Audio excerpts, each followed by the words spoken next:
support for Arkansas Week provided by the Arkansas Democrat Gazette, the Arkansas Times, and KUAR FM 89.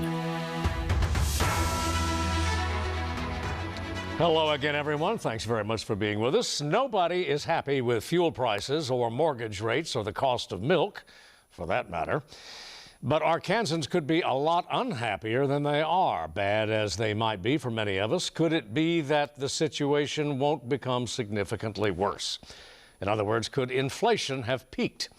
The economic outlook for Arkansas from a pair of our pros in a few moments. But first, and speaking of fuel prices, a reckoning of sorts for a major supplier of natural gas in Arkansas. Tens of thousands of Summit utility customers were stunned by not only the increase in their monthly bill, but how that bill was computed. Enter the state's chief legal officer on that issue and some others, which we will discuss now with Attorney General Tim Griffin. General, thanks very much for coming in, making yourself available. Thanks for having me. Well, let's start with natural gas. Where is the situation now? You have been in contact, obviously, with senior officials at Summit. What can you tell us at this point? Are you satisfied with what's been done so far? Well, no. I think we still have questions. I still have questions, but I have spoken directly with the CEO. I have his cell phone and have had it for some time, and I've called him directly, spoken with him at least twice about this issue, and one of his senior executives as well.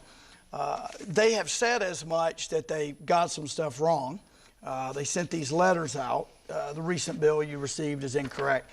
The question that I think a lot of us had is what exactly did they get wrong, and how are they going to make it right? Now, they've assured me that that no Arkansan is going to pay for any gas that they didn't use. You're only going to pay for what you use, which is all we can ask. But what I wanted to do is figure out by looking at real life bills from my neighbors, from other people who have bombarded me with questions, and rightfully so. I wanted to figure out, what are some of the factors? And the company says we had a data processing era transitioning to the new computer system. That's what the company says, and I believe that. They sent out a lot of estimated bills instead of actual, which was a mistake. That seems to be the rub in a great many of these cases, doesn't it? It is. I've got some real life examples here. So in some instances, I can explain a lot of the bump, but I can't say for certain that the different factors, the number of days the bills cover, the price increase, the usage increase, I cannot say that in every case that explains the difference and the frustration. And so we're just going to stay on this until we make sure that everybody completely understands their bill. Let me give you a couple examples. Well, quickly, okay. Yeah, go ahead. So this is a bill for $326.89 that this person got in December. It was for November into December. Then they got a bill for $555.65. So it went from $326.89 to $555.65. Now in this instance, we started looking. So the amount they used, and that I'm assuming that is correct. If that's incorrect, that'll have to be, and that's the meter reading, right? We have to assume this is correct. So it goes, at least for the purpose of this, that goes from 166 to 279. So that's a significant increase. This is a big deal here. This bill covers 28 days, the lower bill. The higher bill covers 34 days. Okay? So you're talking about a week more included in the second bill. So when you look through them, some of them are for the same number of days, some of them are not. Some of them reflect a massive increase in usage because of the cold spike. Some of them do not. So here's what I can say. We're going to make sure that everybody not loves their bill, because I don't think anybody loves their bill, but we're going to make sure that no Arkansan pays for gas they didn't use. And there's been some talk of Ukraine and how that bumped the prices and all that. That may explain a year increase or a longer term increase. That does not explain a month-to-month spike. Would it not be better, or have you considered referring this over, working jointly with the PSC staff? This is usually their bailiwick. Yeah, so what we're doing is gathering all the facts that we can gather, and we are using the resources we have to communicate with the public in a way that maybe the PSC doesn't. The PSC, you're right, statutorily has responsibility if there's something that they want to investigate here to pursue that part of it. But we're doing all that we can so that we can communicate with them our findings. I'm not only going to do it in a formal way, but I'm on television a lot telling everything that I'm learning.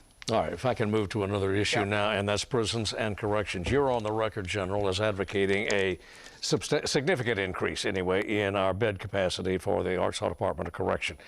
We haven't seen any particulars yet. Can you fill us in? What do you know? We haven't seen the legislation yet. Yeah, so... And you've been working with the legislative team. Absolutely. So, first of all, I'd like to say that anyone who says we can either have prisons or we need to do this over here is creating what we call a false choice. It's all the above. We have neglected prisons for decades, right? And I will say this, we've been building prisons from a practical standpoint without actually physically building them. What do I mean? We've been pushing, we collectively, the state, have been pushing violent felons into the county jails. So we in effect have been expanding the prisons over the last so many years in the worst possible way. Well, in two ways, though. I mean, we've built quite a few beds over the last decade, have we not? Or certainly the last We haven't 20. had a massive expansion in about 20, a significant expansion about 20 years. But what has happened is we've killed misdemeanor justice. We've taken misdemeanor justice from the criminal code because we have filled up the county jails with felons that belong in the prison, and the county sheriffs will tell you, people who commit misdemeanors know it's highly unlikely they're going to end up in jail. So get to the numbers and to your question. If you just fixed the corruption, so to speak, of the process that puts all these people that belong in state prison and county jails, if you just fix that and take those felons and put them in prison, that's 2,000 beds, period. Okay, so that's just to get the system back the way it was intended. Okay, so that's not adding any really. Then there's growth. Well, forget growth for a second. We've been releasing hundreds, over 1,000 every year, emergency release by the governor. So that's at least another 1,000 just to bring us up to date with no growth. That's 3,000. A lot of people don't understand that. So these are people that are already being either housed in the wrong place or released way before they should be. And they're not people who wrote hot checks, stole some candy, and smoked a joint.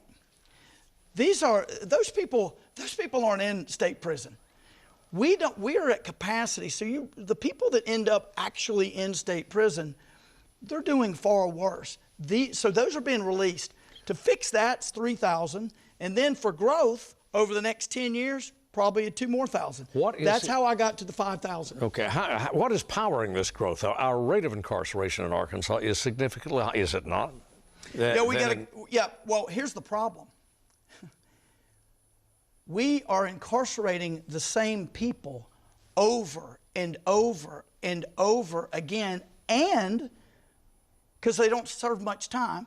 I have an example of a guy that got 144 months. I believe it was for maybe second degree murder. In any event, he ended up doing 24 months, if I remember correctly. Anyway, the bottom line is people are serving a mere fraction. And here's the other problem. When they return to their community, actually, I believe that was a sexual assault. In any event, when they return to their community, they generate and foment more of this activity. The federal system, on the other hand, instead of having a default of you get 10, you're out in 2, which is our system, in the federal system, if you get convicted, you're serving 85% minimum.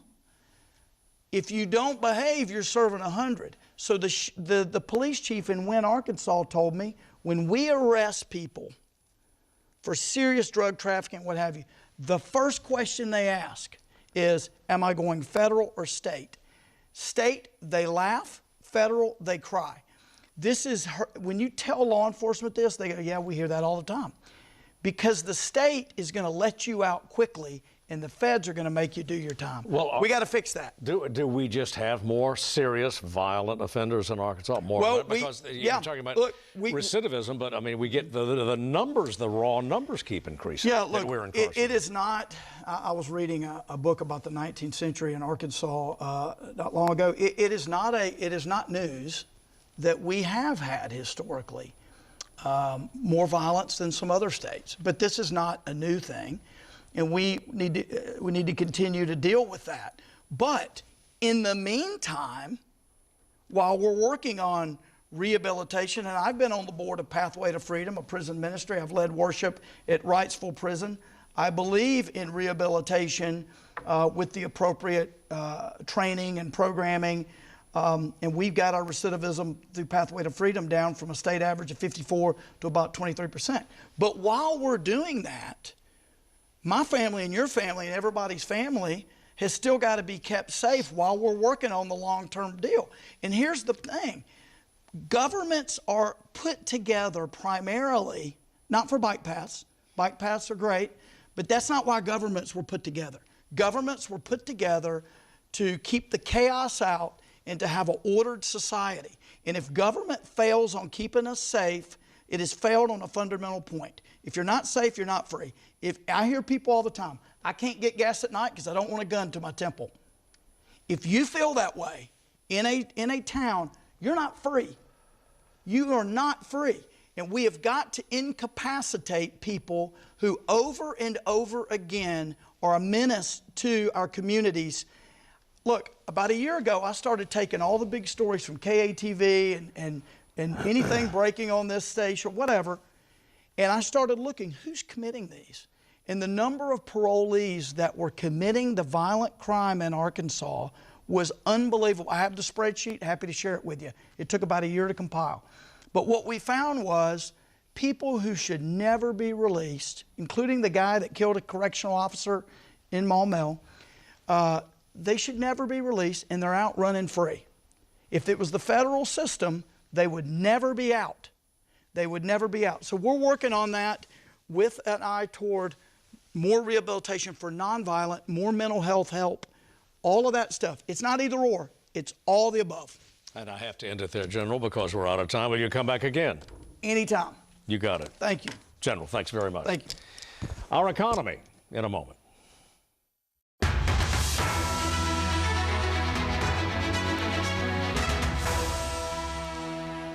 And we are back. In economics, at every level, from the living room to the boardroom, every point counts, especially the 25 basis points by which the Federal Reserve raised interest rates this week. Hardly the last increase, says its chairman, and we should note hardly the first in recent months. At almost the same hour, the state treasury reported January tax collections up 3% from year to year, almost 10% over forecast. Well, some perspective now from Dr. Jeremy Horpedal of the UCA Economics Research Faculty and his counterpart at the University of Arkansas, Dr. Mervyn Jebaraj. Gentlemen, doctors, thank you both for coming in. Thank you. What do we make of this? As we are going to press, so to speak, Washington announces almost unprecedented low unemployment rate and hiring up beyond any reasonable expectation, well over 500,000. Jeremy? Yeah, that's right. 500,000 jobs just announced this week, and they revised up the last few months. So you've got over 1 million jobs added in the last 3 months in the U.S.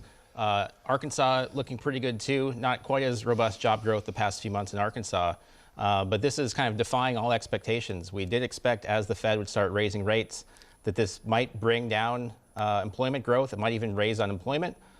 So far, it's had the effect they wanted. Inflation is at least starting to come down a little bit, but we haven't seen any cool down in the job market, so that's been welcome signs so far. Yeah, Mervyn, your take, your perspective. Yeah, I mean, everything that you learn in the introduction economics textbook, just throw it out the window. I mean, typically what you see is an era of high inflation where the Federal Reserve's been raising rates as fast as they have been over the last year. You should have seen unemployment go up fairly significantly. But that's not what we've seen. And as Jeremy pointed out, I mean, we're looking at, I think, the lowest unemployment nationally, at least in the last 50 years, and very strong employment growth, a lot higher than expectations so far in January. Well, what's at work here? What's going on? Mervyn?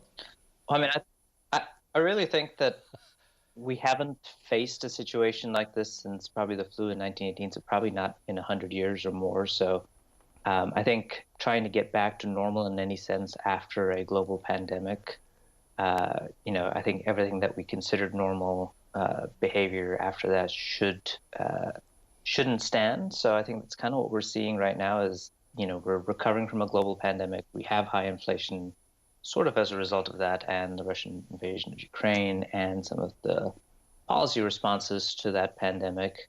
But people's behavior after the pandemic is dramatically different than it was before the pandemic. And consumers, while they've pulled back some in the last several months, are still, spending a lot more money than they were before the pandemic. Yeah, Jeremy, obviously Arkansas is captive to mega trends anyway, but everybody's concerned about egg prices, milk, and motor fuels. What's the outlook? Well, like you said, egg prices have been the big story over the past few months. We are starting to see, at least at the wholesale level, some relief there as the avian flu, which is the primary driver of that, has started to maybe abate a little bit.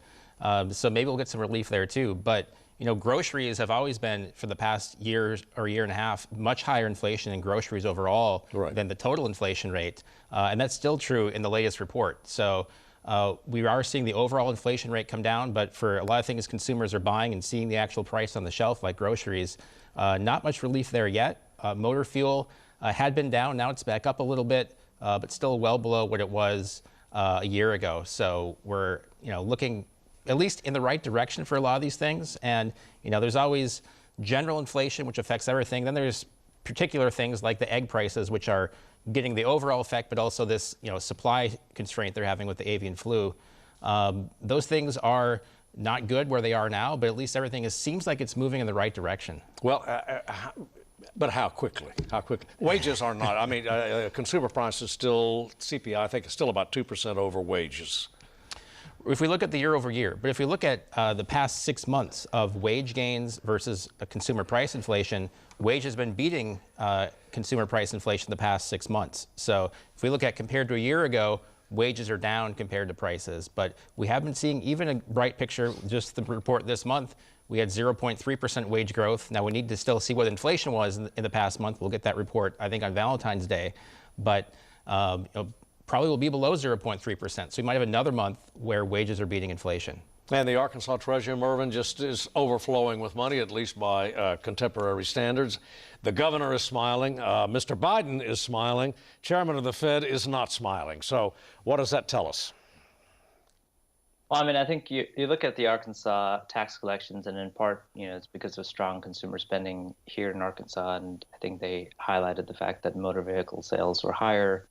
Over the last couple of years, we've had sort of a shortage in that particular sector, and we're seeing more cars on lots, which means people are buying more cars, even in spite of the higher interest rates that you see today than you had a couple of years ago.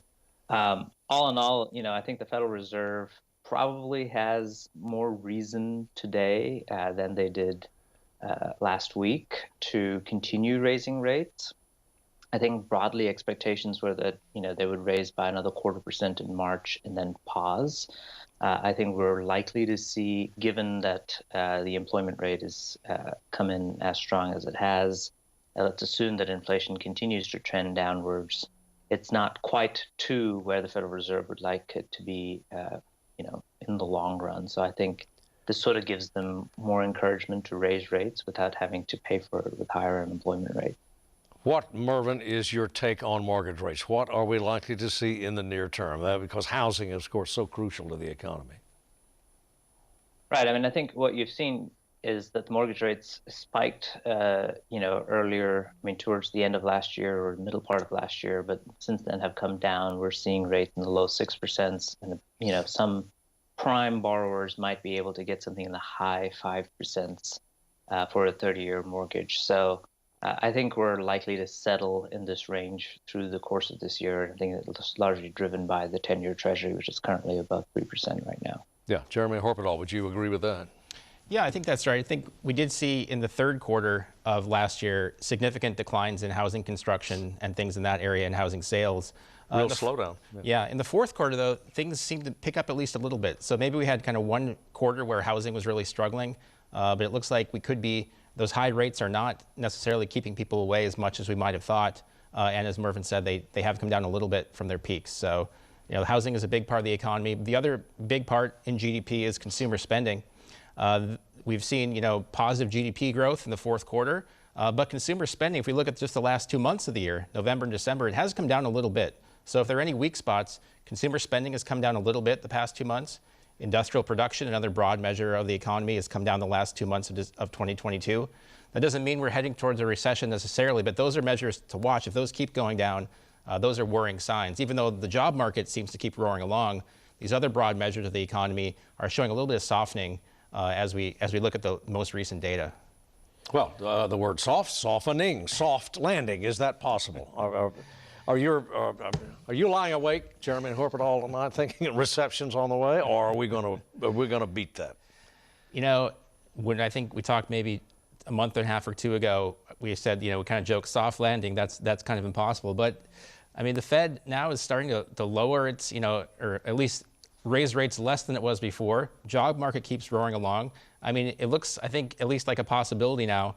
But I think, we should always be prepared for that recession. I think, as Mervyn said, we're in a very strange time. I think people had a lot of savings built up during the pandemic. A lot of people have spent those down now. So I think that's a worry if we are heading into a recession, that consumers might not have the savings that they had built up during the pandemic as they kind of spent it in the year we kind of were getting out of it. So that might be a worry if, these other broad measures continue to go down.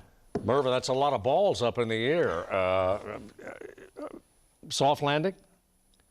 I'm a Jeremy. If you'd asked me 2 months ago, I'd have said, no, there's no way they're going to manage a soft landing with the pace of rate hikes that the Federal Reserve was doing. But given all the indicators that we have today, given that they might be slowing or they have slowed their rate increases, and unemployment is as low as it is, employment is still growing, and hopefully inflation continues to abate, at least the general levels of inflation, I think the prospects of a soft landing are much better this year. And I think, last year, probably a lot of economists were predicting that we would be in a recession in the first half of this year. And it at least looks like in the first quarter, that's not likely. There are still other shocks that might happen, an escalation in the war between Russia and Ukraine, something else that we're not looking at this point. But sitting where we are today, it looks like somehow they've managed a soft landing for now.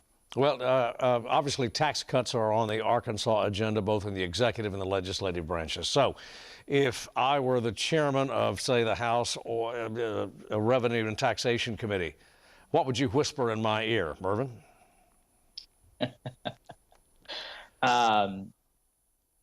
My personal opinion on the matter is that obviously there's, it's sort of in this weird place. You have all these revenues, the economy is booming, and we might get a soft landing. I would invest more in our state's economy with labor force and workforce training and things of that nature than trying to cut taxes at this point.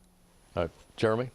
Yeah, I think I might disagree a little bit with Mervyn here. I think there is opportunity with the huge surpluses that we've had the past couple of years to maybe do some more, but I would make them contingent if I was talking to the chair of the Revenue and Tax Committee, make them contingent upon revenues continuing to come in, right? So that we're not going to cut them down and then all of a sudden 6 months from now we have a recession. Triggers. Right. So triggers where as available revenue comes in, we would use that to lower income tax rates. I think we're in a very competitive kind of situation where lots of states, including a lot of our neighbors, are cutting taxes. So it doesn't mean we should go to zero right away. I think that's sometimes floated as an idea, but I think most people look at the numbers and say, well, you can't actually do that.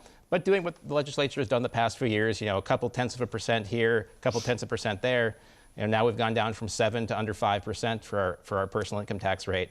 I think some, you know, measured kind of prudent cuts like that should be on the table as long as we're not doing it, you know, without knowing the revenue's there. Right. Got to end it there because we're out of time. Doctors Horpadal and Jabaraj, thanks very much for coming in. As always, come back again soon. That does it for us for this week. As always, thank you for watching. See you next week.